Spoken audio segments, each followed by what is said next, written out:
Bale ako nga pala yung magvo-voice over ngayon dahil ang lola ko hindi pa marunong. Hoy, for the go. Andito nga pala yung lola ko dito sa Balinsasayao Twin Lakes. Dahil siya sa tour guide dito sa Balinsasayao Twin Lakes Natural Park. Nag-monitoring nga pala yung lola ko dito. Ito nga yung kanyang mga kasama. Ito si Marisa at ito naman si Jelena. At ewan ko kung sino yung nasa likod.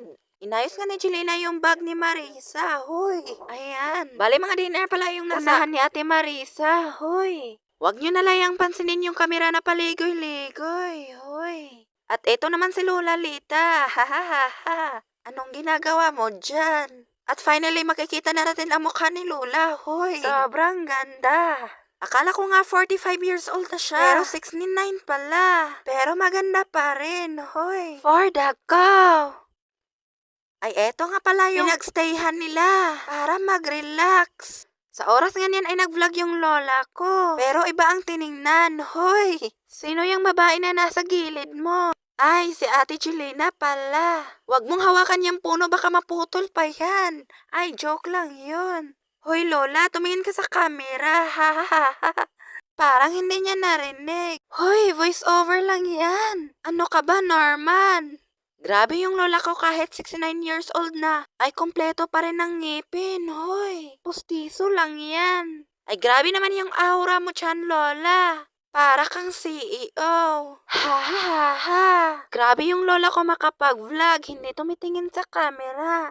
Hoy, siguro busy sa kanya. Hoy, joke lang yun.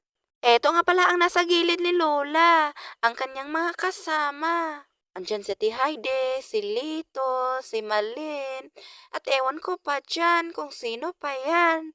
Tinakpan nga pala ni Marisa yung mukha niya, baka makita ang kagandahan niya. Hoy! At ayan naman si Lola, hindi pa nakatingin sa camera. Nakatingin pa din sa kanyang mga kasama. Hoy! Grabe nga pala yung restaurant dito dahil ang ganda. Kaya payo ko sa inyo pumunta na kayo. Hoy! Huwag mong takpan ang ngipin mo, Ate Marisa. Dahil mawala ang yung ganda. Ay, grabe nga sila makatawa dyan, hoy. Dahil nagva-vlog yung lola ko pero nakakatawa siya. Kaya sinabi ko sa kanya sa susunod, ayusin mo. Hoy. Ay, grabe naman makangiti si Ate Malin. Ay, Dada Malin pala. Anong kinuha mo sa bulsa mo, kuya? Ay, wala pala siyang kinuha. Naglagay lang ng cellphone. Ayan nga yung lola ko, hindi pa rin nakatingin sa camera. Hoy. Grabe guys, ito nga pala yung view dito.